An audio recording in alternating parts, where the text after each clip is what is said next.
Olá, turma, tudo bem com vocês? Eu sou a professora Cíntia, professora de História. Hoje nós vamos para a aula número 38 do sexto ano. E o assunto dessa aula é Grécia Antiga, Religião e Arte. Para o desenvolvimento desse assunto, nós temos alguns objetivos a serem atingidos por vocês. São eles: descrever as principais características da religião grega, principais deuses, heróis e oráculos. Exemplificar as festividades religiosas, com ênfase nos Jogos Olímpicos. Identificar e descrever as principais manifestações da arte grega, o teatro, escultura, arquitetura e cerâmica. Antes de mais nada, já separe os materiais para a aula de hoje. São eles: o livro didático em especial, que trata sobre esse assunto, caderno de história para fazer as anotações, assim como lápis, caneta e borracha. Se você já separou tudo isso, então podemos prosseguir com essa aula. Algo que é bem específico, embora todas as polis gregas, como Esparta, Atenas, Tebas, Mileto, Corinto, Delfos e Olímpia, eles tinham formas de governo variadas, leis, costumes específicos para cada uma. Duas características eram compartilhadas por todas as polis, tá? Primeira é que todos falavam o mesmo idioma, que era o grego, e a segunda é que eles cultuavam deuses em comum. Embora cada cidade tivesse um deus específico, eles cultuavam os mesmos. A religião, digamos, era algo que era compartilhado por todos, assim como a língua. Por exemplo, Atenas tinha como deusa protetora Atena, mas não era o mesmo deus que protegia Esparta, Tebas e assim por diante. Então, nessa aula, a gente vai entender um pouquinho mais das características da religião dos gregos. Primeiro de tudo, é importante dizer que eles eram politeístas, ou seja, acreditavam em vários deuses. Vários teístas de Deus, deuses, né?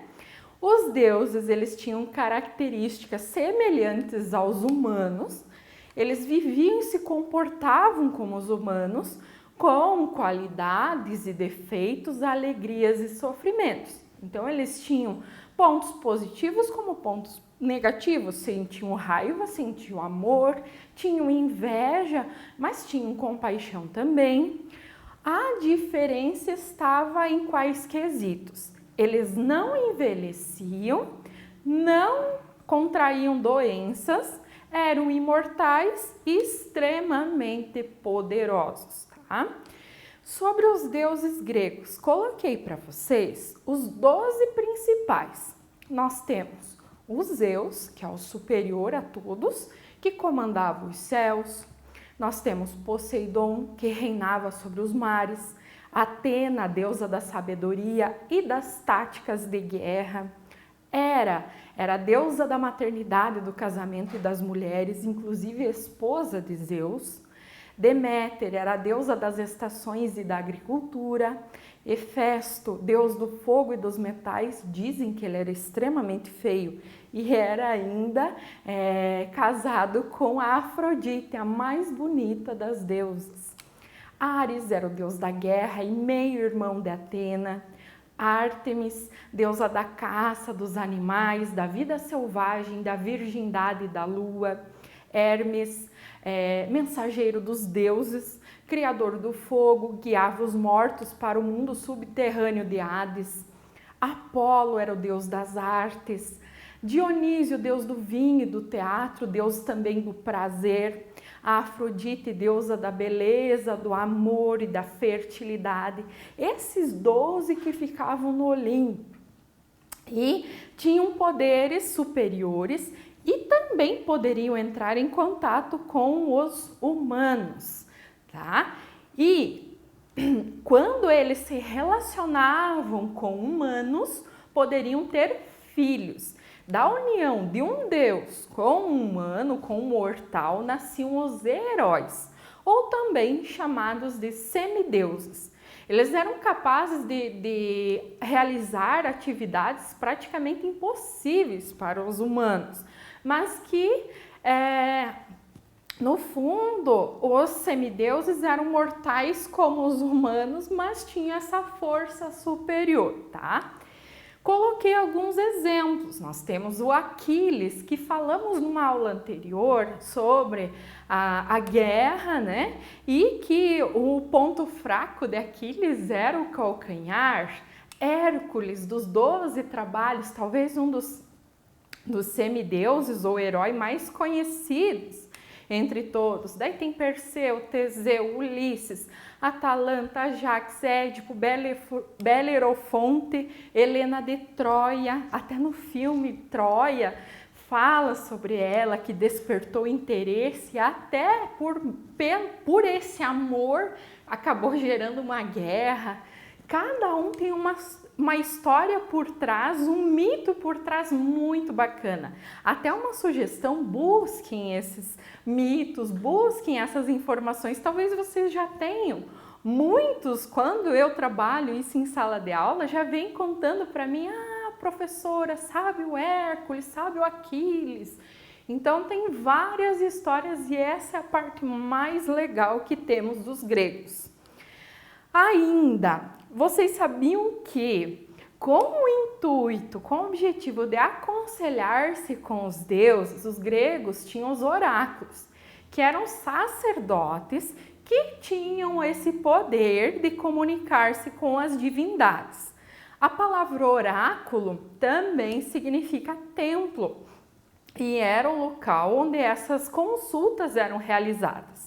O mais conhecido de todos os oráculos da Grécia Antiga, ele ficava na cidade de Delfos e era consultado pelos gregos até mesmo antes de iniciar uma guerra, fazer uma viagem ou de tomarem algumas decisões na vida pessoal. Dizem que no oráculo de Delfos até um cara chamado Sócrates, um dos principais filósofos da história, ele foi lá e consultou-se com este. Sobre festividades religiosas. Vocês sabem que no nosso calendário cristão, nós temos algumas festividades religiosas. Questão da Páscoa, questão do Natal são os principais. Mas para eles também haviam. Eram homenagens aos deuses para marcar momentos importantes da vida. Alguns cultos eram privados, aconteciam assim nas casas, em altares domésticos e eram feitas oferendas e também libações, que seriam derramamento de líquidos. Mas existiam festividades religiosas que eram públicas e nelas ocorriam sacrifícios, rituais em que animais domésticos eram mortos ou oferecidos aos deuses e ocorriam também as procissões. Uma das mais famosas procissões era realizada a cada 4 anos, em Atenas, em homenagem à deusa que dava nome à cidade, a deusa Atena, deusa da sabedoria e das táticas de guerra. Outra coisa, um dos rituais mais longos e animados que se transformavam em verdadeiras festividades que a gente pode destacar é o caso dos Jogos Olímpicos, que até hoje nós temos. Ele também era realizado a cada 4 anos na cidade de Olímpia, em homenagem a Zeus. Os Jogos Olímpicos duravam vários dias e ainda reunia atletas de todas as cidades gregas. Ao longo da competição, eram disputadas provas de corrida, salto, arremesso de disco, aliás, luta, arremesso de dardo, entre outras atividades. E no final, os vencedores das provas recebiam coroas de louro, representando essa vitória para eles. Coloquei algumas imagens que são observadas principalmente nas pinturas em cerâmicas, e é importante destacar que das Olimpíadas ocorriam até que as guerras eram suspensas para que os gregos pudessem competir ou assistir às competições. As competições, na verdade, eram um estímulo à convivência pacífica entre os povos, e isso fez com que o mundo moderno aderisse aos Jogos Olímpicos, nessa questão da convivência pacífica de todos os continentes. Percebam que nas atividades das Olimpíadas, somente homens que disputavam, realizavam essas atividades. Outra característica importante é que eles competiam nus. Mulheres não podiam participar e nem assistir, tá? Percebam ainda a questão da superioridade masculina em relação à feminina nesse momento histórico. Outro importante aspecto da cultura grega, a questão dos mitos. Eles são produtos de uma tradição popular e se originaram num passado distante e indeterminado e foi passando meio que de pai para filho, tá? Poderiam até ser modificados, ampliados ou até mesmo simplificados. E haviam poetas, os aetos, os quais contavam essas histórias ao público, eles que faziam essas modificações. Os mitos tinham por objetivo explicar a origem do universo, da natureza, dos deuses, a condição humana, os sentimentos, a conduta das pessoas e o caráter inevitável da morte. Eles tratavam questões universais como amor, inveja, medo e a morte. Leio sobre a caixa de Pandora, por exemplo, que trata sobre esses sentimentos no mundo. Centravam-se em aventuras de deuses e heróis. Os heróis, mesmo sendo mortais, tinham grandes poderes. Os 12 trabalhos de Hércules, tem até filme que trata sobre isso. Sobre a arte grega, eu vou destacar para vocês algumas manifestações artísticas que se destacam. Nós temos o teatro, a escultura, a arquitetura e a pintura em cerâmica. Sobre o teatro, na realidade, inicialmente ele era um ritual religioso organizado por populações rurais da Grécia e que tinha um coro de sátiros que cantava em honra a Dionísio, deus do vinho e deus do teatro também. O que era o sátiro? Era aquele ser metade humano e metade bode. No século 6 a.C., os rituais foram levados a Atenas, inaugurando as grandes dionísticas, dionisíacas, que eram festivais de coros que disputavam competições. Os atenienses introduziram a representação de falas e atos dos personagens por meio de gestos e também expressões faciais. Aí que vai surgir dois importantes ramos, digamos assim, dentro do teatro. O da tragédia e o da comédia. Coloquei para vocês até as máscaras que eram utilizadas no teatro, principalmente quando os homens iam representar mulheres e até para mostrar uma questão assim de expressão facial.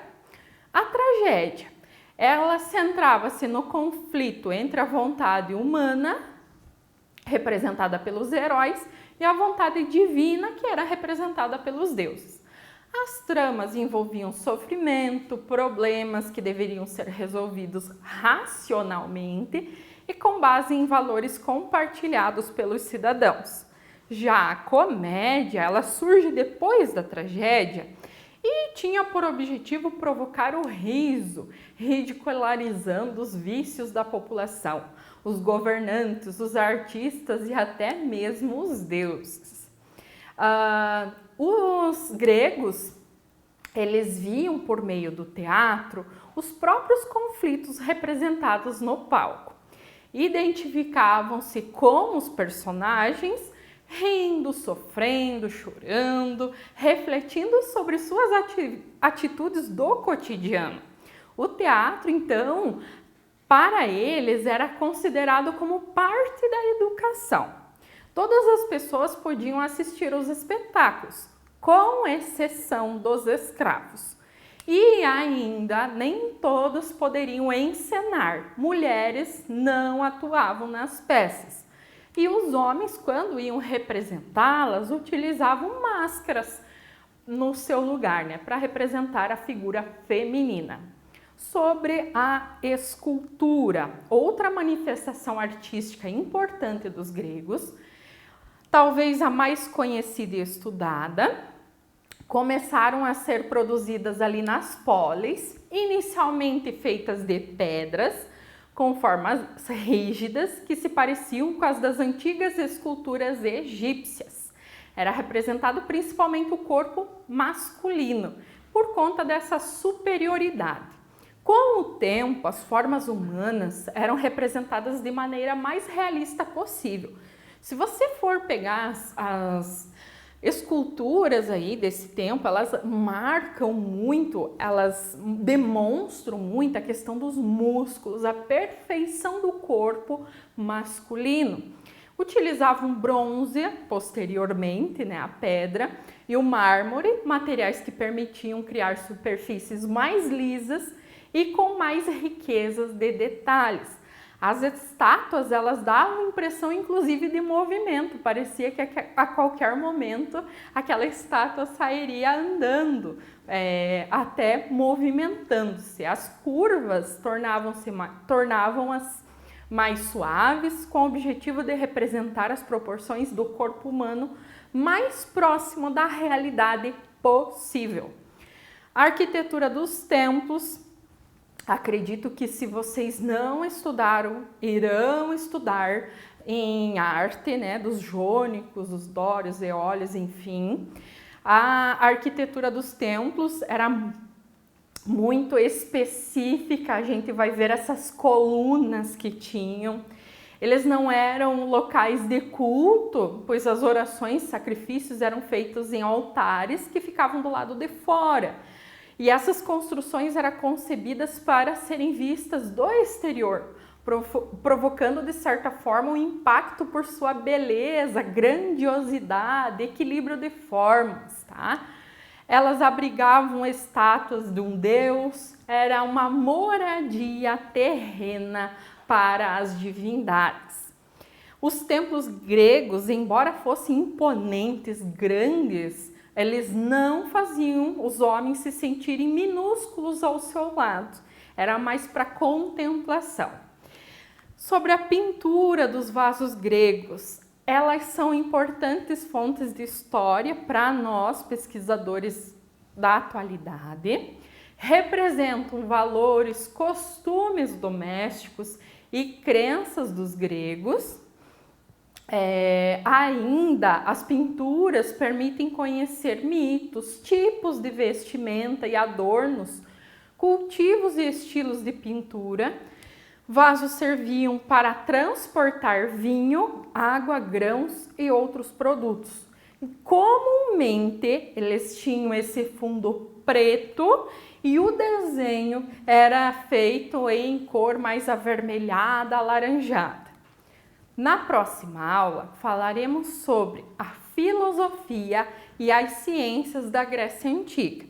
Agora vocês irão fazer o exercício referente a esta aula, que falamos sobre a religião, a cultura, aspectos artísticos, e essa atividade tem por objetivo reforçar alguns termos, algumas informações e revisar tudo o que foi falado até o momento sobre este assunto.